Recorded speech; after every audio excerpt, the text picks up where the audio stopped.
तो स्टार्ट करते हैं BHU 2019 के पेपर को।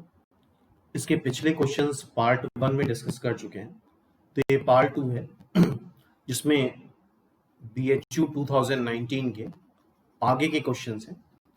स्टार्ट करते हैं क्वेश्चन नंबर 24 से। ये बेसिकली अर्थमेटिक का क्वेश्चन है और ये भी मैथ्स ही है, बेसिकली 8th क्लास तक की मैथ्स होती है। और BHU में चूंकि क्वांट या अर्थमेटिक या मैथ्स से काफी क्वेश्चंस आते हैं, है सिंपल क्वेश्चन लेकिन प्रैक्टिस की जरूरत होती है। तो अभी भी 15 से 14 डेज बाकी हैं, तो प्रैक्टिस करी जा सकती है। सिंपल क्वेश्चन है, by reduction of 1 rupees per KG in peace of price of sugar, Mohan can buy 1 KG sugar more for 56 rupees. The original price of sugar per kg is what? So let price of sugar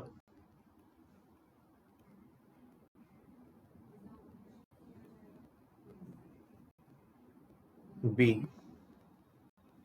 x rupees per KG. मान लेते हैं original price है। अब by reduction of 1 rupees per KG, now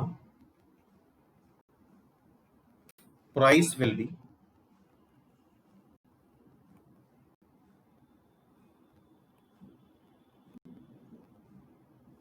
price of sugar will be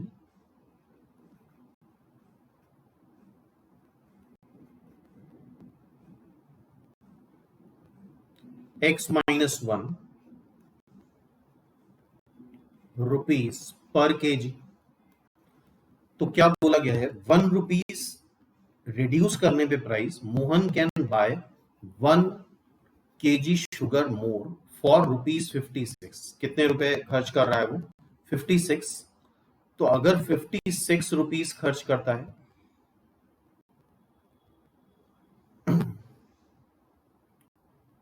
अब price कितना है? x minus 1। x minus 1 rupees per KG का price है, टोटल 56 रुपीज खर्च करता है, तो इतने केजी शुगर वो परचेज कर सकता है 56 रुपीज देकर के। और पहले कितना करता था? x rupees. तो 56 माइनस x, ये पहले परचेज कर सकता था अगर x rupees per KG sugar का रेट है, और वो 1 केजी ज्यादा परचेज करता है, तो ये पहले करता था और ये अब कर रहा है, तो इसका डिफरेंस कितना आ रहा है? 1 केजी। तो अब इसको सिंपली हम सॉल्व कर लेंगे। x माइनस 1, 56 कॉमन ले लो, ये बन जाएगा x minus x plus 1 is equal to 1। इसको मल्टीप्लाई कर लेते हैं, x square minus x is equal to 56।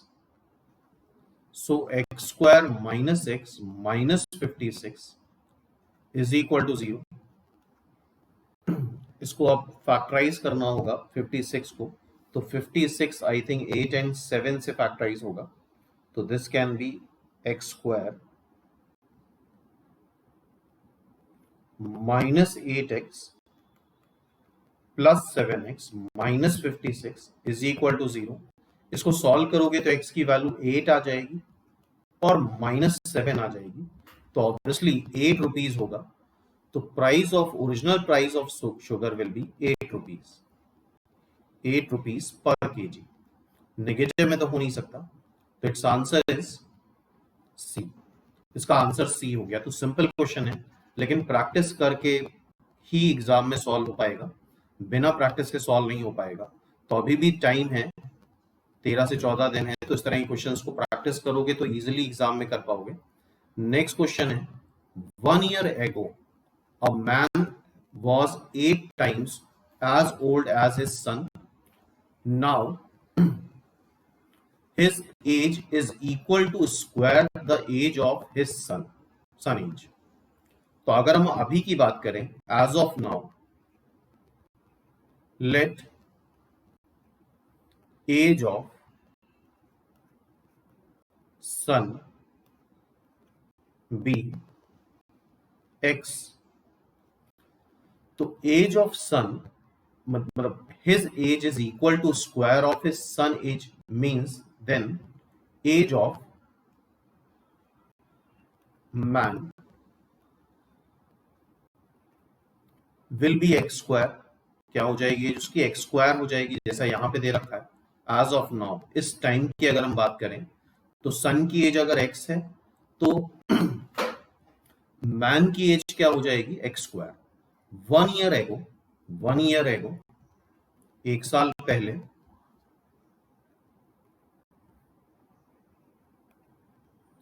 As of सन, एक साल पहले एज ऑफ सन क्या होगी x-1 and as of man क्या होगी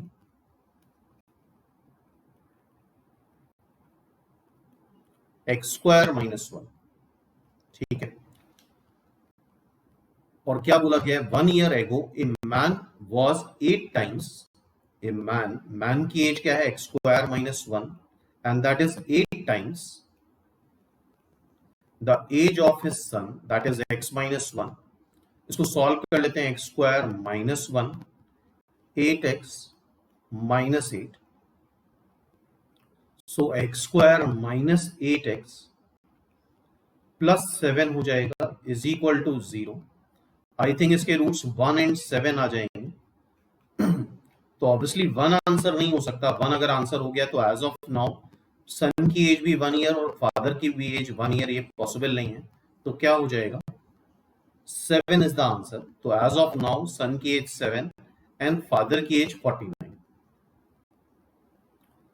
सो नाउ क्या पूछा गया है the present age of man. तो प्रेजेंट एज मतलब इस समय क्या एज है मैन की 49 ईयर. सिंपल. तो सिंपल क्वेश्चन है लेकिन प्रैक्टिस करके जाना होगा तभी इजिली एग्जाम में कर पाओगे. नेक्स्ट देखते हैं. 2 नंबर्स जिसका सम 15 है. नंबर x और y ले लेते हैं. ये सब क्लास 8th स्टैंडर्ड के क्वेश्चन है. And sum of their reciprocal is 3/10. ठीक है. तो एक वेरिएबल को रिड्यूस कर देते हैं. y हो गया 15 - x. यहां पे रख देते हैं 15 - x 3/10. So this is 15 - x plus x. ये 10 इधर मल्टीप्लाई कर लेते हैं. ये 3 टाइम्स 15x - x² हो जाएगा एलसीएम लेने के बाद. सो दिस इज 150. x कैंसिल हो गया 150 आ गया. 45x आ गया -3x² आ गया. So this is 3x² -45x -150 is equal to 0. 15 × 10 × 3 150 और 3 से हमें 3 से डिवाइड करा. ये 15 और ये 30. सॉरी ये आई थिंक ये 50 आएगा. ये गलत कर दिया था हमने. This will B 50. अब ये फैक्टराइज हो जाएगा 10 और 5 से. अगर x को 10 रख रहे हो तो y की वैल्यू 5 आ रही है. अगर x को 5 रख रहे हो तो y की वैल्यू 10 आ रही है. तो दोनों ही केस में जो स्मॉलर नंबर है वो 5 आ रहा है. सी इज द आंसर. तो थोड़े कैलकुलेशन का ध्यान रखना, अदरवाइज सिंपल क्वेश्चन में भी फंस जाते हैं लोग. नेक्स्ट क्वेश्चन है the speed of boat in still water is 11 km/h. Speed of boat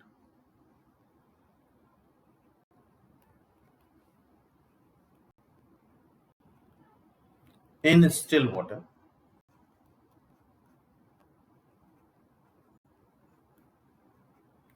is 11 km/h. ठीक है. It goes upstream. अपस्ट्रीम मतलब होता है अगेंस्ट द फ्लो। अपस्ट्रीम मतलब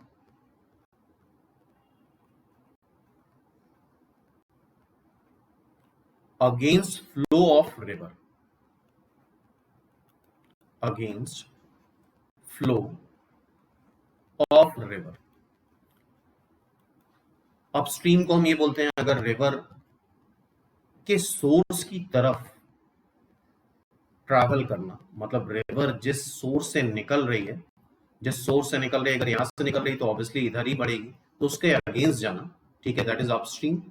एंड डाउनस्ट्रीम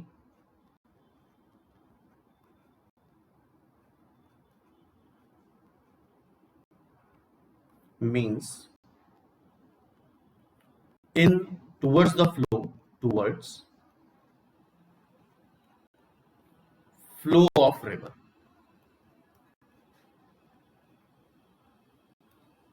ठीक है, towards flow of river। अब ये टोटल मान लो it can go 12 kilometre, total जो रिवर में ट्रैवल करना है दैट इज 12 किलोमीटर। अच्छा एक चीज और एज्यूम कर लेते हैं, let speed of stream, speed of flow of river या स्ट्रीम ऑफ रिवर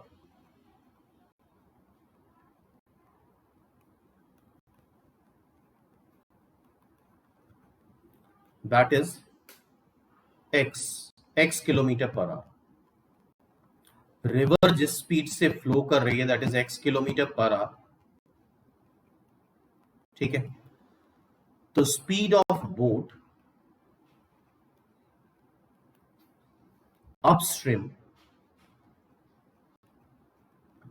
मतलब अगेंस्ट द फ्लो क्या हो जाएगा, 11 minus x kilometre per hour. Speed of boat downstream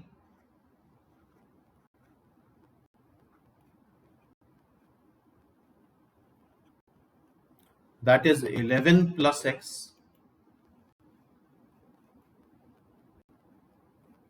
kilometre per hour, ठीक है।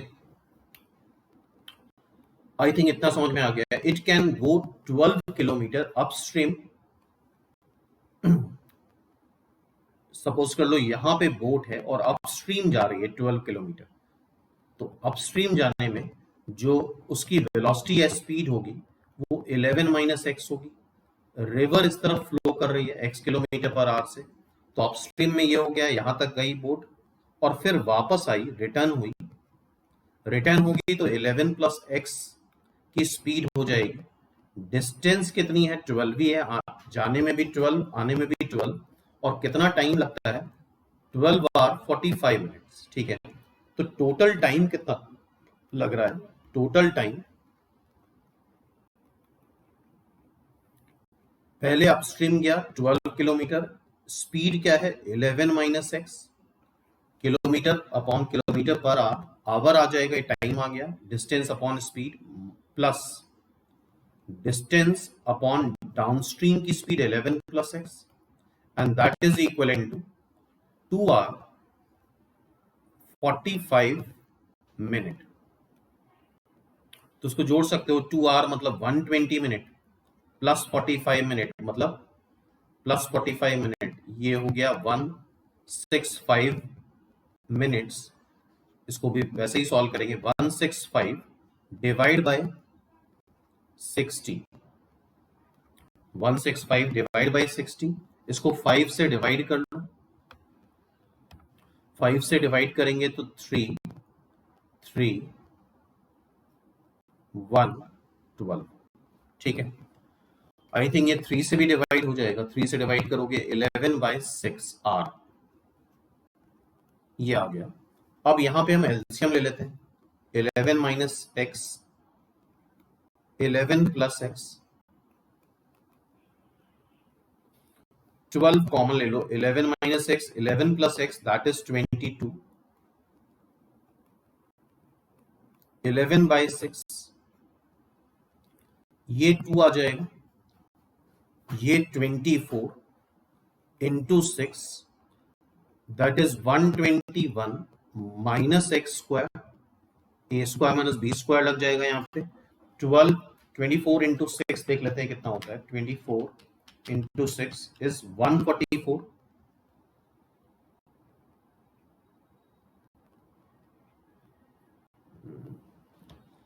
24 कुछ आई थिंक कुछ गड़बड़ है. ये 24 इंटू 6, 24 इंटू 6 144.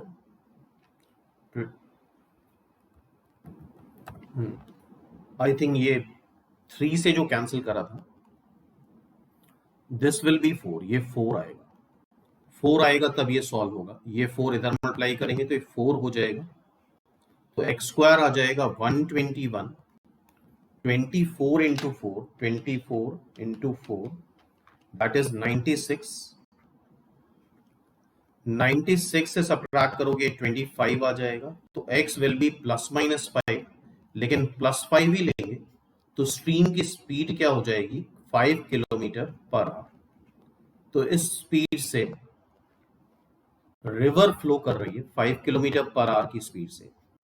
तो थोड़ा सा टाइम टेकिंग होगा ही, लेकिन एक्सप्लेन करने में ज्यादा टाइम लग जाता है. खुद करोगे तो उतना टाइम नहीं लगेगा. नाउ अब आगे बात करते हैं. अब ये प्योर मैथ्स के क्वेश्चन आ गए. A1, A2, A3, AN are in AP.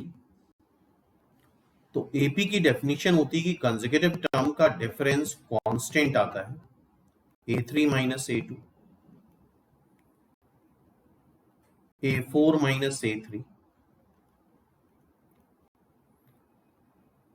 AN minus 1. वैसे तो ये स्टैंडर्ड क्वेश्चन है, याद होना चाहिए. और ये कंसेक्यूटिव टर्म का डिफरेंस D आ जाएगा. तो इस सीरीज को हम D से मल्टीप्लाई कर रहे हैं और D से डिवाइड कर रहे हैं. तो ये क्वेश्चन जिसने भी प्रोग्रेशन पढ़ा है करा जरूर होगा, और इसका आंसर भी याद होना चाहिए. आई थिंक ए आंसर आता है. नेक्स्ट टाइम अगर ये क्वेश्चन आता है तो मैं आंसर याद होना चाहिए इसका, इस तरह के स्टैंडर्ड क्वेश्चंस का. D upon A3 A4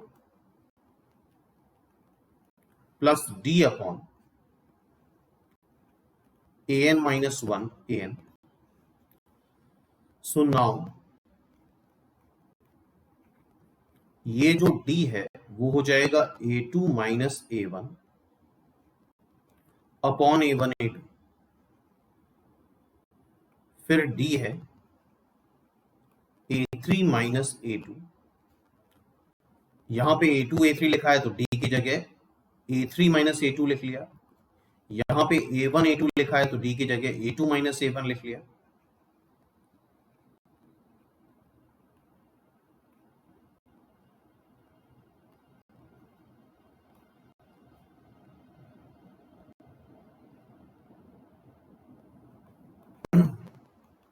last में D की जगह AN माइनस AN माइनस 1 लिख लूं upon AN minus 1 into AN लिख लूं. अब इसको डिवाइड कर लेंगे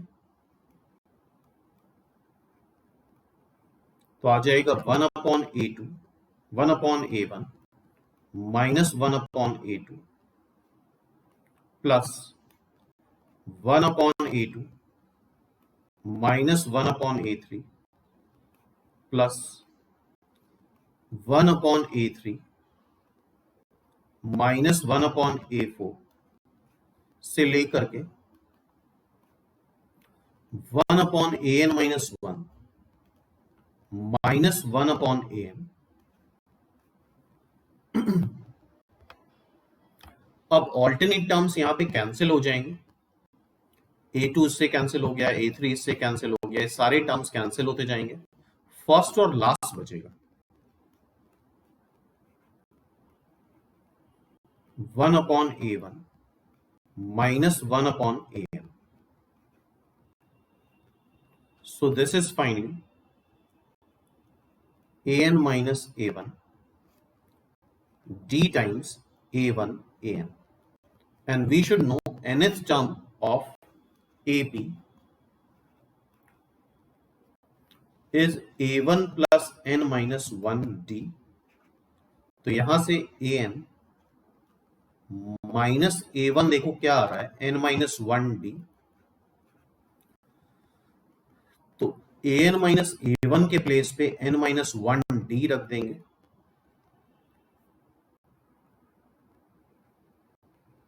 a1 an.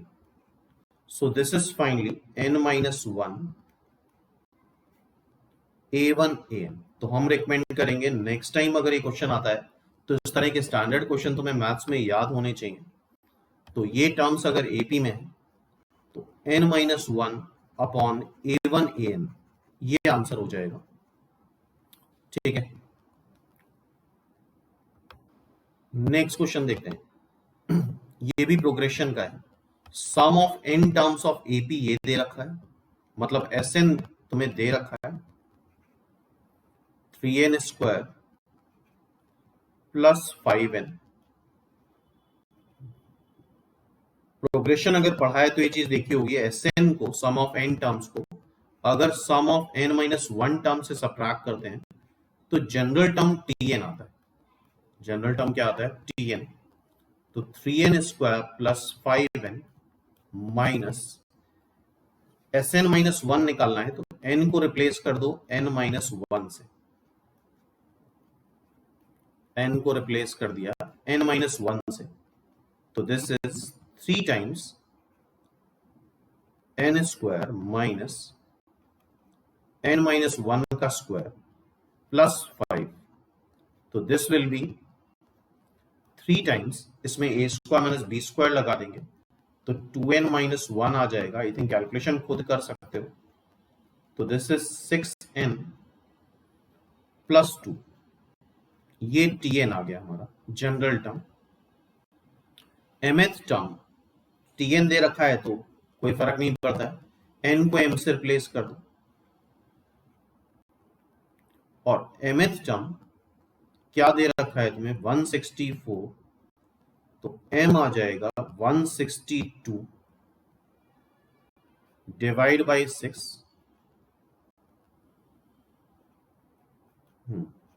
It's answer is m is 27। तो सिंपल बेसिक क्वेश्चन था, बेसिक क्वेश्चन ऑफ एपी। तो ये 100% होने वाला क्वेश्चन था। देन 30, ये भी एपी का क्वेश्चन है। First term of AP is a, second term of AP, अच्छा सेकेंड टर्म ऑफ एपी होता क्या है? a प्लस डी होता है, d अननोन है, सेकेंड टर्म b गिवन है, तो यहां से d निकालो। d क्या होता है? Common difference. और लास्ट टर्म हम क्या मानते हैं? nth term a plus n minus 1d, और वो क्या दे रखा है? c दे रखा है। तो n माइनस 1 d क्या है? b minus a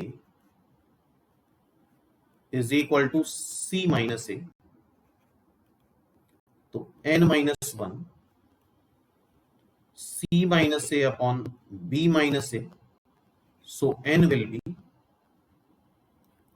c minus a upon b minus a plus 1। तो b plus c minus twice a upon b minus a, ये n की वैल्यू आ गई। हमसे पूछा है सम ऑफ एपी बताना है, तो sum of AP, sum of n terms of AP होता है n by 2। First term a दे रखा है और लास्ट टर्म देखो c दे रखा है, a प्लस c कर दो। n क्या हो जाएगा? इसको a प्लस c बाय 2 इधर लिख लो। n की वैल्यू क्या आ रही है? b plus c minus twice a upon b minus a। तो देखते हैं इसमें कौन सा आंसर मैच कर रहा है। It's answer is a. इसका आंसर क्या आ रहा है? ए आ रहा है सिंपली। ठीक है, नाउ नेक्स्ट देखते हैं।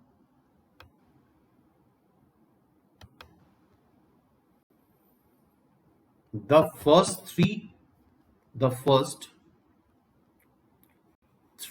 of 4 given number are in GP। मतलब ये हुआ कि फर्स्ट 3 नंबर जीपी में है, तो इसको हम ऐसे मान लेते हैं ए आर स्क्वायर। ठीक है, ये 3 टर्म जीपी में हो गया, जीपी हमने लिख दिया। Last 3 terms are in AP with common difference 6 if the first and fourth term are equal. ध्यान से पढ़ लो, first term, second term, third term, fourth term. Fourth term फिर से first and fourth are equal दे रखा है। First 3 GP में है एंड लास्ट 3 एपी में है। तो जीपी तो हमने एक सेल्फ लिखी थी A R square.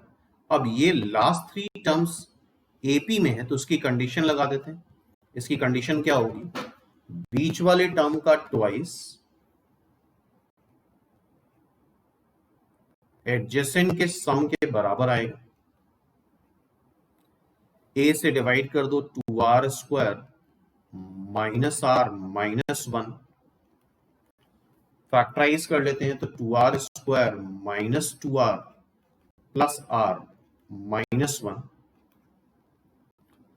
2r common ले लो तो 2r plus 1 r minus 1 is equal to 0।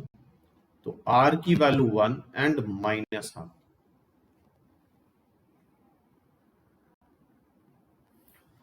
तो कॉमन रेशियो 1 हो नहीं सकता, ये जीपी की डेफिनेशन है। It means common ratio minus half होगा। अब ये सीरीज फिर से लिख लेते हैं, ए आर, आर को माइनस हाफ रखो तो माइनस ए बाई 2, आर को माइनस हाफ रखो तो ये ए बाई 4 आ जाएगा एंड दिस इज ए। अच्छा, एक इंफॉर्मेशन और दे रखी है जो कि कॉमन डिफरेंस 6 का है। तो ठीक है, किन्हीं भी दो का निकाल लो क्योंकि ये 3 एपी में है, लास्ट 3 एपी में है। तो लास्ट और सेकेंड लास्ट का डिफरेंस 6 है। तो this will be 3a by 4 is equal to 6। तो यहां से a क्या आ गया, 8। a is 8। Hence, the first number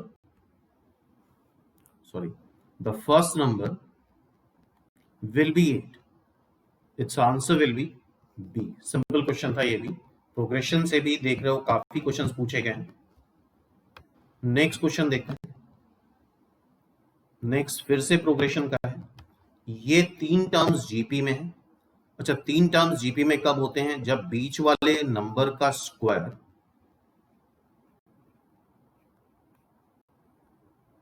adjacent के प्रोडक्ट के बराबर आए, log a base x into log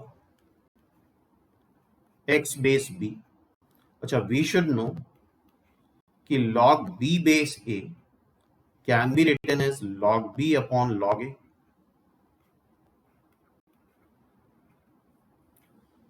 so right hand side पे तुम इसको ऐसे लिख सकते हो, log a by log x into log x by log b। log x cancel कर दो। अच्छा, log b upon log a को हम फिर से log b बेस a लिख सकते हैं। तो ये क्या लिखा है, log a upon log b can be written as log a base b। इसका स्क्वायर करोगे तो a to the power x आ जाएगा। दोनों साइड log ले लो बेस a पे,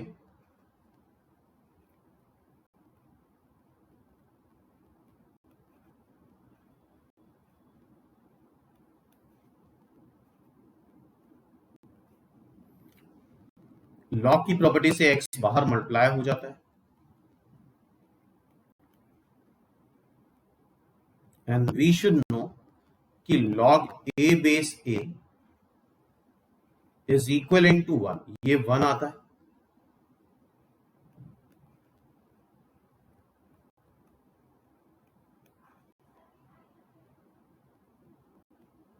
तो ये 1 हो गया। तो x की वैल्यू फाइनली ये आ गई, सिंपल।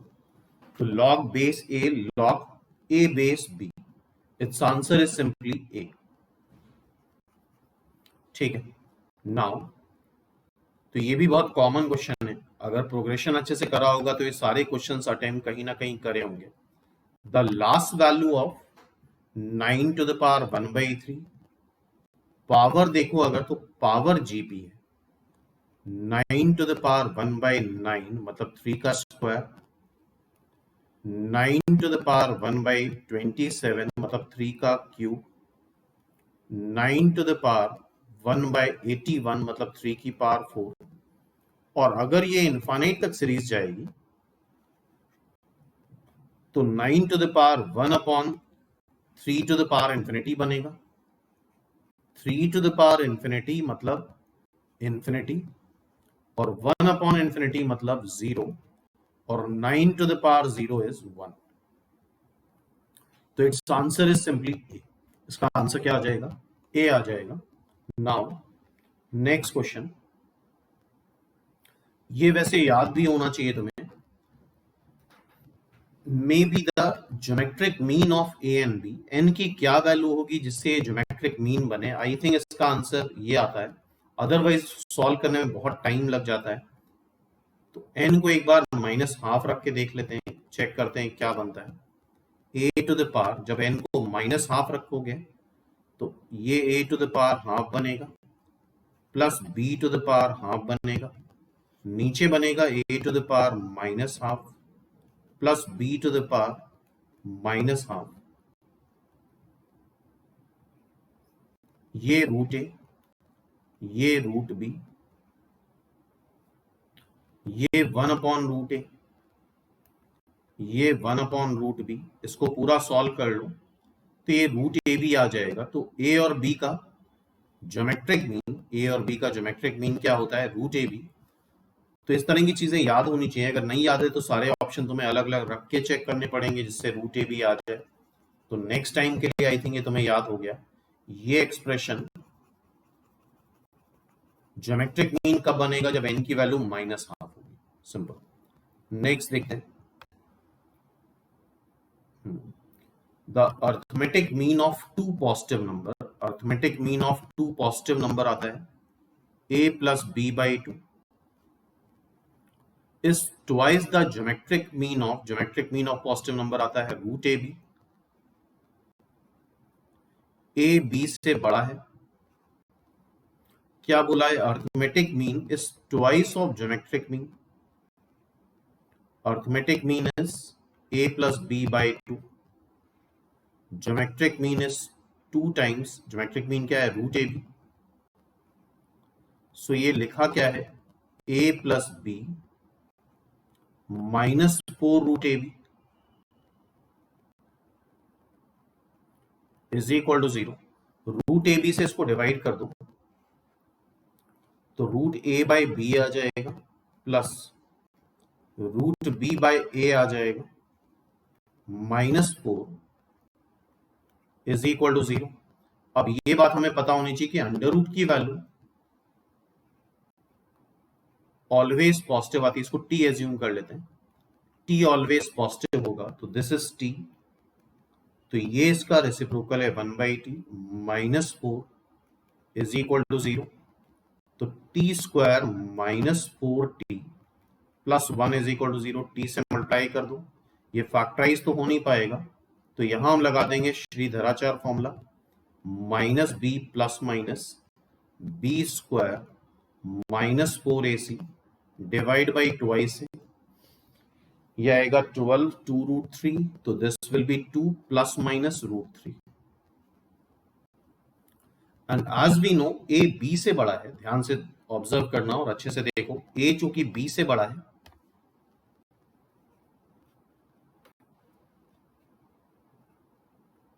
तो a बाई बी 1 से बड़ा होगा, और a बाई बी अगर 1 से बड़ा होगा तो उसका अंडर रूट भी 1 से बड़ा आएगा।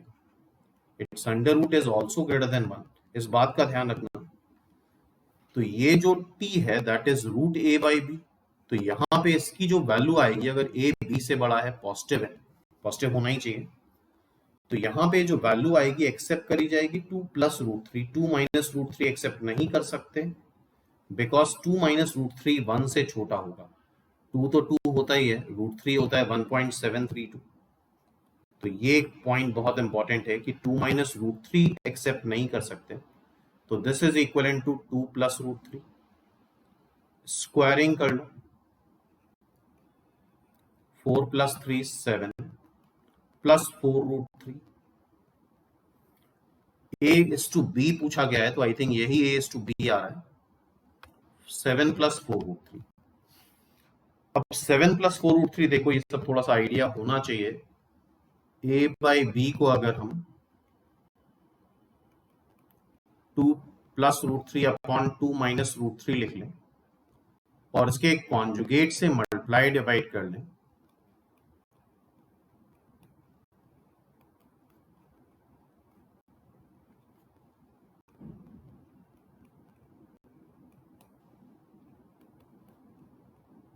ऊपर आ रहा है 2 प्लस √3 का स्क्वायर, 2 का स्क्वायर 4, √3 का स्क्वायर 3, 4√3 डिवाइड बाय नीचे 1 हो जाएगा, 7 प्लस 4√3 आ जाएगा ये।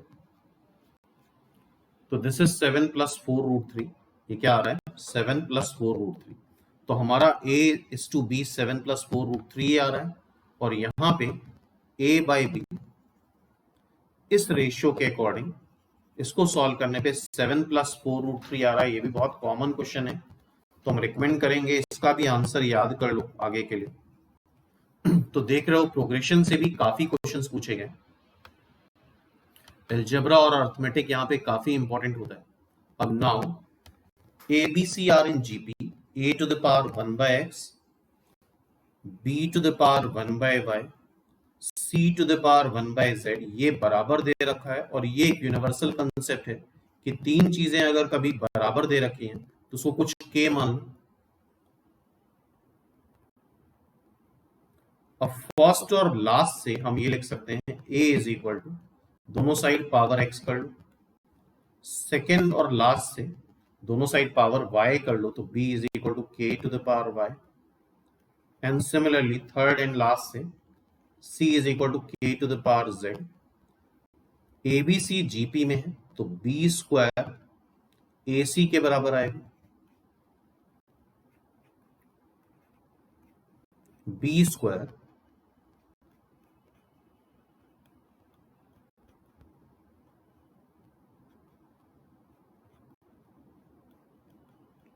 X प्लस Z हो गया। तो यहां से K to the power 2Y is equal to K to the power X plus Z हो गया। तो बेस ऑब्वियसली 1 नहीं है ये मान के चलते हैं तो X प्लस Z की वैल्यू 2Y आ रही है। इट मींस XYZ किसमें है? AP में। इतना आई थिंक पढ़ा होगा। X प्लस Z अगर 2Y है it means XYZ are in AP। Simple. Now next देखते हैं।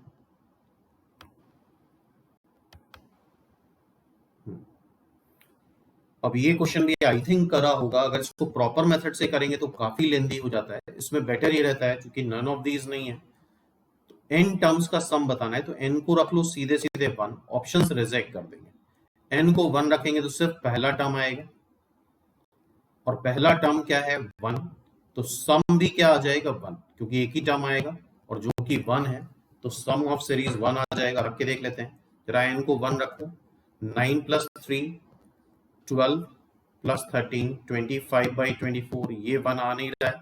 इट मींस पहला आंसर गलत। यहां पे n को 1 रखो, 10 27/12, ये भी 1 नहीं आ रहा है, ये भी गलत है। यहां जरा n को 1 रखो, 9 प्लस 2 11, 9 प्लस 2 11 प्लस 13 24, ये 1 आ रहा है तो ये सही हो सकता है। लेकिन इसके लिए हम एक बार इसको चेक कर लेते हैं। 10, n को 1 रखेंगे तो 20/24, simply C is the answer. बाकी तीन गलत हैं। तो इस तरह के मेथड बिल्कुल लगाने चाहिए एग्जाम में क्योंकि इसको प्रॉपर तरीके से करने पे, जनरल टर्म लिखने पे काफी लेंदी हो जाएगा ये क्वेश्चन। तो it's answer is simply C। Next time के लिए याद भी रखो उसको।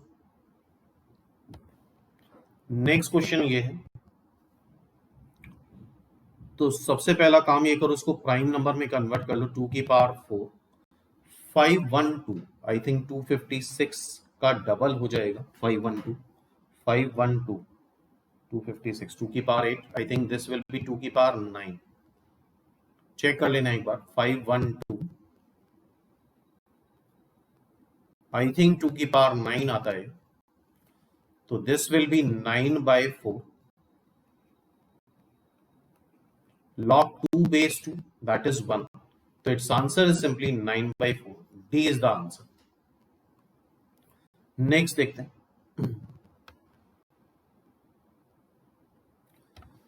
log 2 base 10 A दे रखा है, log 3 base 10 B दे रखा है, इसकी वैल्यू बतानी है, तो इसको log x by y के कंसेप्ट से इसको log x minus log y लिख सकते हैं। ये 10 है, इसको देखो हम ऐसा कर लेते हैं, 16 इंटू 10 कर लें, log एक्स वाई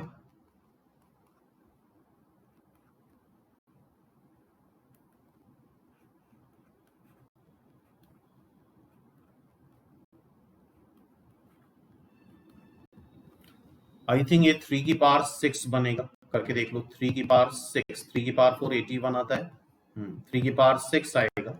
एक बार कैलकुलेशन चेक कर लेना। दिस इज 2 की पावर 4, log 10 बेस 10 ये पता होना चाहिए, दोनों जगह नंबर सेम है तो ये 1 आता है। इसको 2 की पावर 4 जब हम लिखेंगे तो ये 4 बाहर मल्टीप्लाई हो जाएगा, log 2 base 10 plus 1 minus 6 log 3 base 10 4 a हो गया, ये माइनस 6 b हो गया, प्लस 1 आ गया। Hence its answer will be B. इसका आंसर क्या आ गया? B आ गया सिंपली। ठीक है, नेक्स्ट देखते हैं। तो लॉग से भी देख रहे हो क्वेश्चंस अच्छे पूछे गए हैं।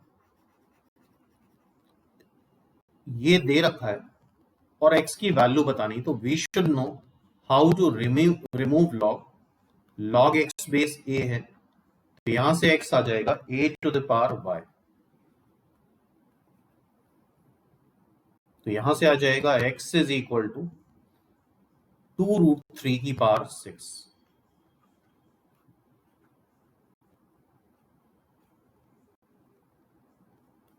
सो this is 2 to the power 6, √3 की पावर 6 करेंगे तो ये 3 का क्यूब हो जाएगा, 2 की पावर 6 16 32 64 इनटू ये 27 आ जाएगा। लास्ट डिजिट से ही कंफर्म कर सकते हो, लास्ट में 8 आएगा, पूरा निकाल के देख लेना, क्योंकि लास्ट डिजिट 8 ही है, मल्टीप्लाई करके देख लेना, यही आंसर आएगा। तो सिंपल है, हाउ टू रिमूव लॉग, इस कंसेप्ट पे बेस्ड फ्री के नंबर मिल जाएंगे। तो आई थिंक आइडिया लग रहा है कि किस तरह के क्वेश्चंस पूछे गए। तो नेक्स्ट पार्ट में अब हम लोग 40 के आगे के क्वेश्चंस देखेंगे BHU 2019 पेपर के।